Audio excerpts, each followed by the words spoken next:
Yo, what is up? And welcome to another episode of Kwento Gains. Today, uusapan natin ang my top 3 exercises for triceps. Wala nang patumpik-tumpik pa. Let's start.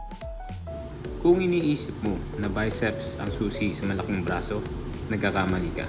60 to 70% ng arm size mo, triceps yan. Kaya kung goal mong magmukhang malaki ang braso mo, dito ka dapat mag-focus. Ang triceps may tatlong head.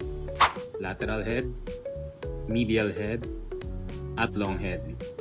At sa bawat exercise, nagbabago ang emphasis based sa elbow position mo. Pwede sa gilid ng katawan, sa harap, or overhead. So based dyan, here's my personal ranking ng top 3 exercises para sa mass ng tricep. Number 3, cable tricep pushdown. Pwede kang gumamit ng rope, bar, straight, V-handle, kahit ano pa yan. Huwag mo nang gawing complicated kasi lateral and medial head ang pinakatinatamaan dito kahit anong handle yan. Focus on good form, lock the elbows, and squeeze the dulo. Number 2, overhead tricep extension. Pwede ka gumamit ng dumbbell or cable. Pero ako, mas prefer ko ang cable kasi ilang beses na rin akong na-injure sa dumbbell. Primarily, ang target nito long head ng triceps. Pero syempre, lateral at medial head activated pa rin. And my number 1 tricep exercise, dips, bodyweight or machine. Long head pa rin ang main target dito at tulad ng overhead extension, buong tricep ang gumagana.